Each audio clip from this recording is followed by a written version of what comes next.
It's a literary phenomenon born not in a publisher's office, but in the secret archives of online fan fiction.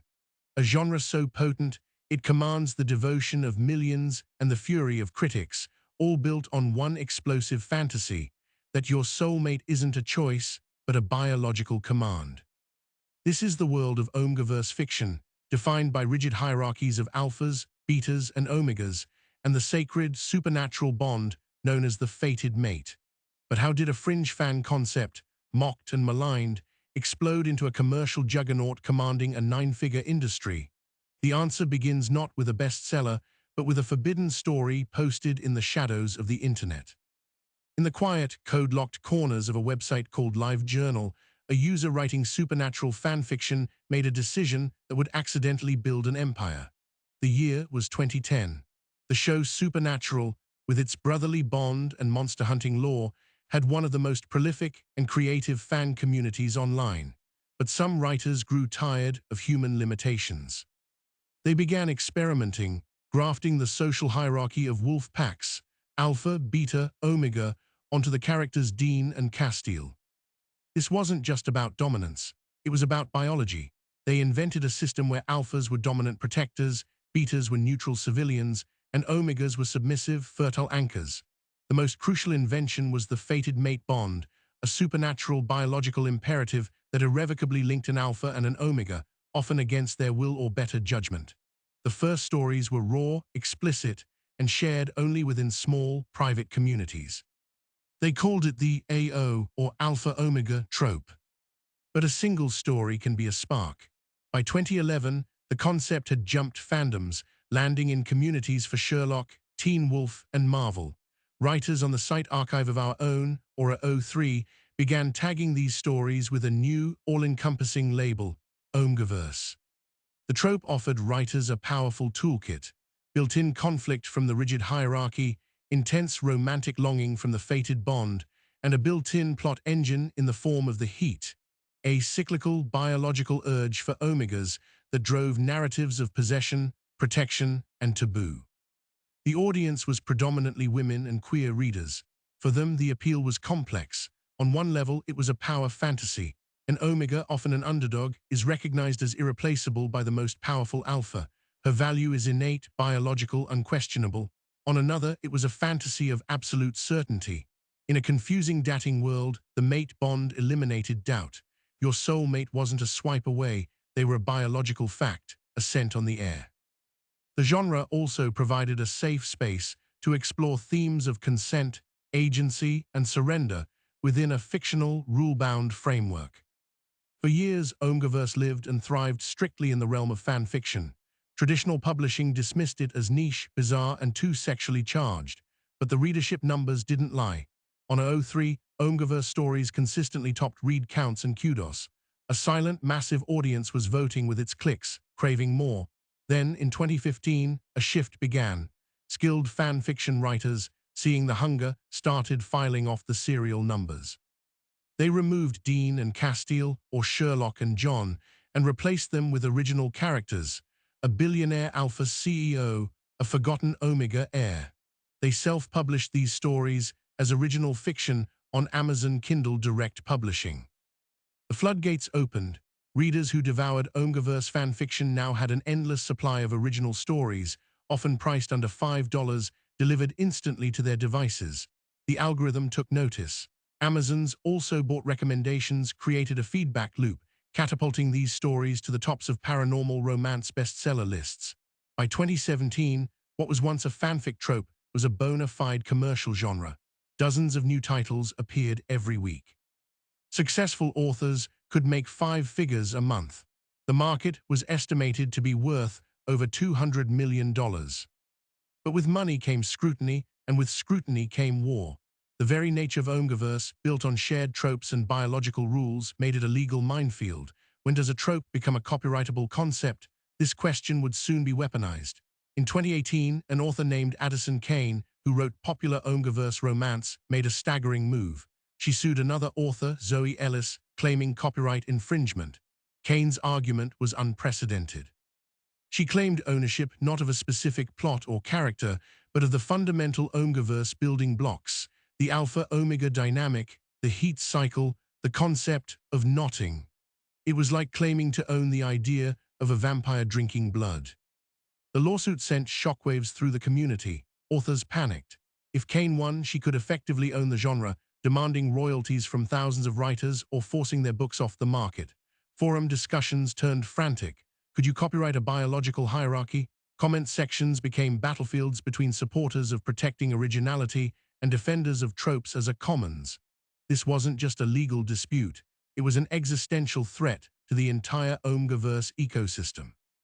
The genre that grew from shared imagination was on the brink of being carved up and owned. And right at that moment of peak vulnerability, with lawyers drafting motions and authors hiding their manuscripts, the traditional publishing world, which had once sneered at Omniverse, finally stopped to look at the sales figures. They saw an audience of millions, voracious and underserved. In the sleek high-rises of New York City, editors at major publishing houses began to ask a dangerous, lucrative question: how do we tame this beast for the mainstream? The underground was about to go overground. The first move was one of sanitization. A major New York publisher acquired a breakout Omniverse-inspired book, but with one critical condition: strip out the knotting, soften the alphas, and make the omegas less submissive. The goal was to repackage the primal fantasy into something palatable for bookstore chains and mainstream review outlets. The resulting novel, released in 2019, was a critical and commercial flop. Reviews called it confusing and watered down. The core audience rejected it outright. They didn't want a gentle fantasy, they wanted the visceral, biological imperative. The first attempt to capture the genre had failed because it misunderstood the very appeal it was trying to sell. But the lawsuit, Addison Kane versus Zoe Ellis, was a far more dire threat. It moved forward in a federal court, a bizarre legal spectacle. Legal briefs were filled with explanations of fictional biology. Arguments hinged on the copyrightability of mate frenzy and scent bonding. The case became a dark joke in intellectual property circles, yet its outcome was deadly serious. For a year, the community held its breath. Writing slowed. Authors prefaced their stories with disclaimers: this is a work of fiction, all tropes are common to the genre. The shared sandbox was now surrounded by legal barbed wire. Then, in 2020, the judge delivered a ruling. It was a landmark decision. The court found that the tropes Kane claimed to own, the alpha-omega hierarchy, the heat cycle, was scenes affaire. That's a legal term for elements so standard to a genre that they are uncopyrightable. You cannot own the idea of a detective in a noir story. Similarly, you could not own the idea of an omega going into heat. Zoe Ellis, and by extension the entire writing community, had won. The collective sigh of relief was audible across online forums. The genre's core infrastructure was declared a public commons, but the victory came with a cost. The lawsuit had drained financial and emotional resources, and it left a permanent scar of distrust. The community had seen how quickly collaboration could turn into litigation. Paradoxically, the lawsuit and the failed mainstream push did something extraordinary. They cemented Omniverse's identity as a powerful, independent, and resilient underground culture. It was now the genre that had beaten a lawsuit and rejected a corporate makeover. Its audience loyalty deepened, and this loyalty was about to be monetized with surgical precision. A new breed of author-entrepreneur emerged. They weren't just writers, they were data analysts. They used Amazon's Kindle Unlimited page read metrics, Facebook reader group polls, and pre-order numbers to identify exactly what readers craved. The tropes became hyper-specialized. Reverse harem Omniverse, Omegaverse Mpreg space opera, dark Omniverse with captive romance. The most successful authors built empires. They wrote at a blistering pace, publishing a new novella every month. They cultivated fervent fan bases on Patreon, offering early chapters and exclusive bonus scenes for monthly subscriptions. Some top authors were reportedly earning over $100,000 a month from Patreon alone. The business model was a direct-to-consumer dream: low production cost, high digital margins, and a ravenous, dedicated audience. The traditional publishing gates had been rendered irrelevant. This explosion of content created its own star system. Readers didn't just follow stories, they followed authordoms, the pen names behind the most addictive series. These authors cultivated mystique, often remaining anonymous or semi-anonymous, their real identities a closely guarded secret. Their power was immense. A recommendation from a top author could launch a newcomer's career. A bad review could bury a book.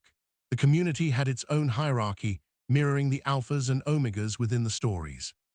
But this rapid, algorithm-fed growth had a dark side. The pressure to produce led to burnout. Plagiarism accusations flared up when similar trope combinations appeared. The market became saturated, forcing writers to push boundaries into ever darker, more taboo territory to stand out. And push they did. The content escalated. Stories explored themes of non-consent, captivity, and extreme power imbalances with fewer and fewer safeguards.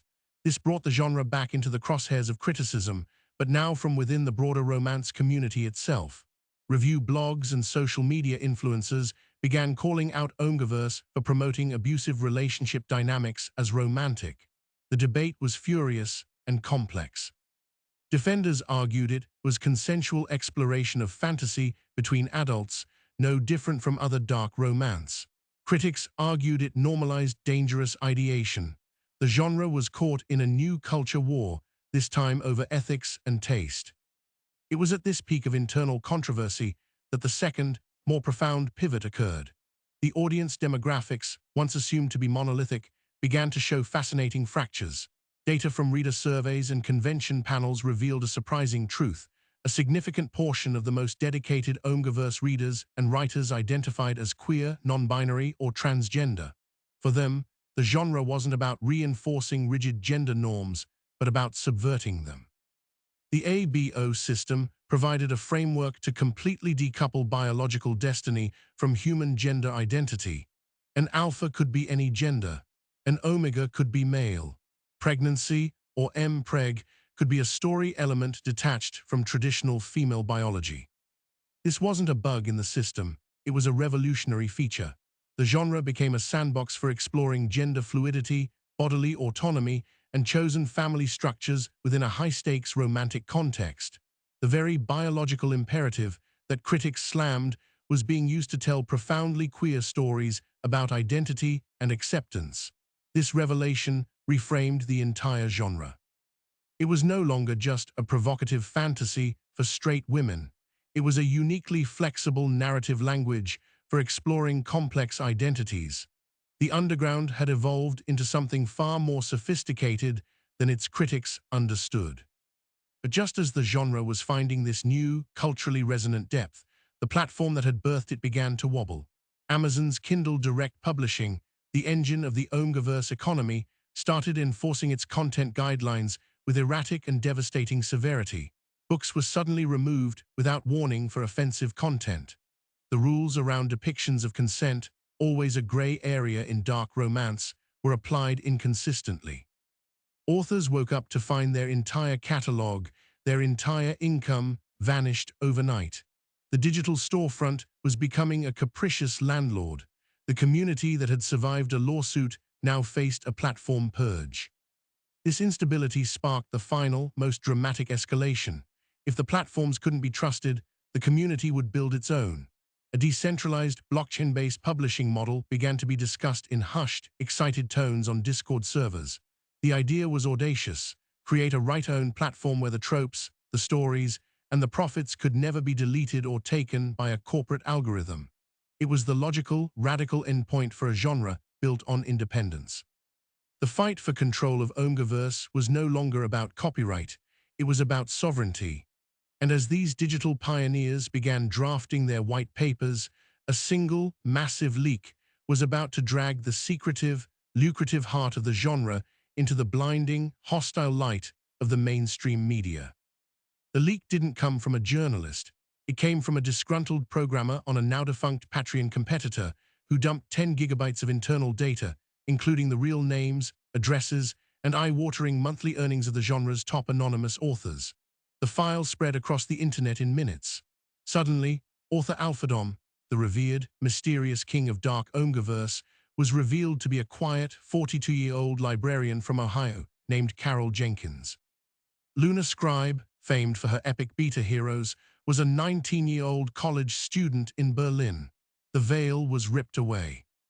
Mainstream media, which had largely ignored the genre as a curious niche, now had names, faces, and most sensationally, dollar amounts. Headlines blared, "The Secret Millionaires of Werewolf Smut." News segments treated it as a hilarious, lurid scandal. They focused on the most extreme plot summaries they could find, presented without context.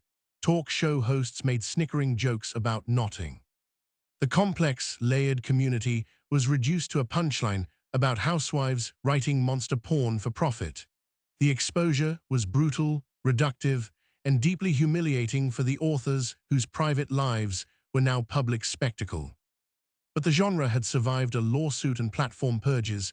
It would not die from mockery. In fact, the media blitz had an unintended effect. It acted as the world's largest, most chaotic advertisement. Curiosity spiked. Sales for the outed author's books skyrocketed. New readers, intrigued by the taboo, flooded in. The mainstream was gate-crashing the underground party. Veteran readers watched with a mix of amusement and dread as newcomers stumbled into advanced tropes, often getting more than they bargained for. The community's response was to double down on its identity. Social media hashtags like Omgiverse is for everyone and not your punchline trended. Authors, their anonymity shattered, began doing something radical. They showed their faces. They went on podcasts, not to apologize, but to explain. This was the countermove. They reframed the narrative. They spoke about the genre's exploration of consent frameworks, its queer subtext, its financial empowerment of women and marginalized writers. They presented the data. The average Omgiverse reader was college-educated, the majority were women, and a significant portion worked in STEM fields. This wasn't a basement-dwelling subculture. It was a vast, sophisticated, and predominantly female-led literary economy. The media, caught off guard, began to pivot. Follow-up articles appeared in more serious outlets, analyzing the genre's economic model and its surprising cultural insights. The laugh track had stopped. But the leak and the ensuing flood of new attention created a seismic fault line within the community itself. A civil war erupted between two factions, the purists and the adapters. The purists, often the original readers and writers from the fan fiction days, viewed the mainstream curiosity as a corrosive force. They saw the new, sanitized Omgiverse-like books that followed the media coverage as a betrayal. They wanted to keep the genre dark, complex, and safely underground, a haven from mainstream judgment. The adapters, many of them newer authors who saw commercial potential, argued for broadening appeal. They wanted to clean up the tropes, focus on sweeter romance, and finally achieve legitimate, bookstore shelf respectability. Battle played out in review bombs, Twitter threads, and bitter forum posts. A purist author would accuse an adapter of selling out and castrating the alphas. An adapter would fire back, calling the purists gatekeepers, clinging to problematic tropes. The infighting was vicious. Reader groups splintered. The sense of a unified, defiant underground was fracturing under the pressure of its own success. The genre was being pulled apart by the twin forces of commercialization and cultural legitimization. It was at this precise moment of internal fracture that the unthinkable happened. Omgiverse broke into traditional publishing on its own terms, not through a sanitized version, but raw and uncompromising. A small but prestigious literary indie press acquired a debut Omgiverse novel that was unapologetically queer, politically sharp, and critically acclaimed. It won awards. It was reviewed in The New Yorker. The genre had not just entered the mainstream, it had forced the mainstream to come to it, to speak its language, and to take it seriously as literature. The adapters declared victory, the purists mourned. But the victory was incomplete. The central tension between creative freedom and platform security remained unsolved. Amazon's crackdowns continued. The threat of deplatforming hung over every author's head. This persistent vulnerability is what finally catalyzed the most radical vision yet, the blockchain platform. A collective of tech-savvy authors and developers, funded by crypto investors from within the reader community, began building Lycan Protocol. The promise was a decentralized publishing platform where stories were stored on a blockchain, immutable and uncensorable. Royalties were automated via smart contracts. Tropes could be tagged as on-chain assets, creating a shared, owned universe where contributors were paid fairly. It was a system designed by the community, for the community, to permanently escape corporate control. As white papers circulated and beta testing began, the old guard of publishing took notice. This was no longer just about strange books. It was about a fandom so cohesive and financially powerful, it was attempting to build its own independent economic and cultural infrastructure. The ultimate pack was forming its own territory. But as the launch date for Lycan Protocol neared, a chilling question emerged from the very technology that promised liberation. In a system designed to be permanent and uncensorable, what happens to a story that crosses a line from dark fantasy into something genuinely harmful? The genre was about to confront the final, most difficult consequence of its own success, the point where absolute freedom collides with absolute responsibility. The revolution was ready, but it was bringing all of its old demons along for the ride. Lycan Protocol launched not with a whisper, but with a roar of transactional noise, processing over $2 million in crypto purchases in its first 72 hours. Readers used cryptocurrency to buy story tokens, unlocking chapters stored permanently on the blockchain. The promise was realized. No corporate intermediary could delete these books. But within a week, the platform faced its first existential test. A writer published a story that crossed from dark fantasy into graphically violent, hate-filled propaganda. It was flagged immediately by users, but on a decentralized platform, who decides what gets removed? The protocol's governance token holders, readers and authors who held the cryptocurrency, were forced to vote. The community had to become its own council, its own ethics board. The vote was tense and historic. After a brutal 72-hour debate across Discord and the platform's own forums, the community voted overwhelmingly to remove the offensive content. A mechanism was triggered, sending the story to a digital oubliette. It remained on the blockchain, but was rendered inaccessible by the front-end interface. It was a messy, imperfect compromise, but it proved the community could self-police. The purists saw it as censorship. The adapters saw it as necessary maturity. Lycan Protocol survived its first crisis, but the incident forced a lasting realization. True freedom required more responsibility, not less. The pack had learned to govern itself. This act of collective governance marked a turning point. The civil war between purists and adapters didn't end, but it evolved into a stable, productive tension. The ecosystem became bimodal.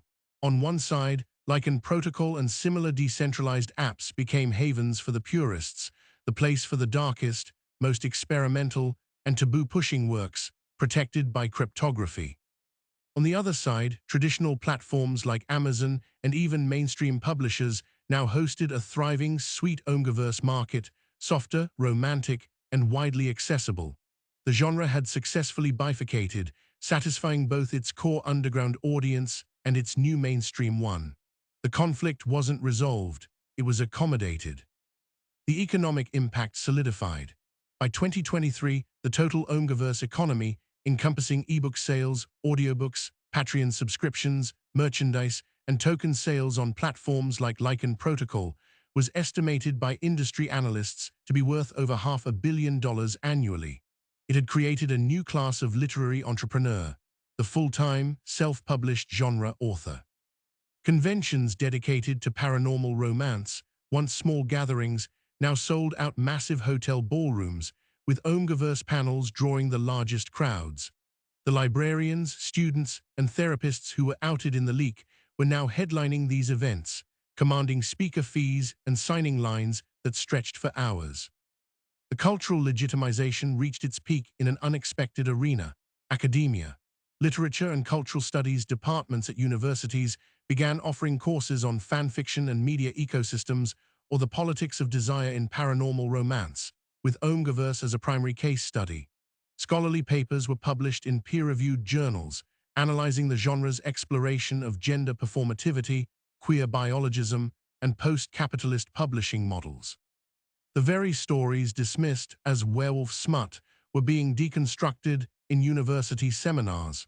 The genre had achieved the ultimate validation. It became a subject of serious study. And here is the final, surprising detail that reframes the entire journey. The narrative DNA of Omniverse, the fated mate, the biological hierarchy, the intense possessive bond, has begun to seep back into the mainstream media that once mocked it. A popular supernatural television show introduced a storyline about scent-based soulmates. a major video game franchise released a downloadable content pack featuring a character dynamic strikingly similar to an Alpha and Omega bond. The tropes invented in fan fiction for Supernatural had completed a full circle, escaping the page to influence the very kind of commercial media from which they were born. The underground had not just been assimilated, it had become the source code. So where does that leave the Omega walking away at dawn, leaving the Alpha King in ruins? That core fantasy remains the genre's beating heart, but it is now part of a vast and complex tapestry. It's a fantasy explored in a gritty, self-published novel bought with cryptocurrency on a right-owned platform. It's a sweet romance available on the shelf of a big box bookstore. It's a queer love story analyzed in a university thesis. The Omgaverse journey is the story of how a fringe idea, born from desire and dissatisfaction, can through sheer audience force build its own economy, defend its own borders, and ultimately change the landscape of the stories we all tell. It is a testament to the power of unapologetic niche. The genre's future is no longer a question of survival, but of evolution. With its own sustainable economy, its own publishing infrastructure, and its own critical framework, Omgaverse has proven itself to be more than a trend. It is a permanent fixture in the literary landscape. The Alpha and the Omega have found their territory, and they are not leaving. The final page of this story isn't about an ending, but about a world now permanently, irrevocably changed. So what does the rise of Omgaverse actually tell us? It reveals a fundamental shift in how culture is created in the digital age. No longer is storytelling a one-way street from corporate publisher to passive reader. It is now a collaborative, iterative, and deeply personal ecosystem where audiences don't just consume stories, they demand them, shape them, and financially fuel their creation. Omgaverse is the ultimate case study in audience sovereignty. It proves that when a traditional industry fails to provide the fantasies a group craves, that group will simply build its own factory, its own distribution network, and its own economy. This phenomenon extends far beyond romance novels. We see it in the explosive growth of webcomics, in the fan-driven resurrection of cancelled television shows, and in the indie game development scene. The lesson of Omgaverse is that the future of storytelling belongs to the niches. The most powerful cultural forces of the next decade will not be the diluted products designed for everyone, but the specific, uncompromising visions built for someone. The passion of a dedicated few will always outperform the lukewarm acceptance of the indifferent many. The story of the Alpha and the Omega is, at its core, a story about finding where you belong. In a strange way, that's what this entire genre provided for its creators and its readers, a territory, a place where specific desires and identities weren't just accepted, they were the foundational law of the world. And in building that fictional territory, they carved out a very real space in our cultural and economic landscape that can never be taken away. If you found this deep dive into the hidden engines of modern storytelling fascinating, do us a huge favor. Hit that subscribe button and ring the notification bell. We dedicate countless hours to uncovering the untold stories behind the trends that are quietly reshaping our world, from literary revolutions to digital economies, and we'd love for you to join us for the next investigation. Let us know in the comments what's a niche community or genre you think is secretly changing the game. Your insight might just be the spark for our next documentary. Thanks for watching.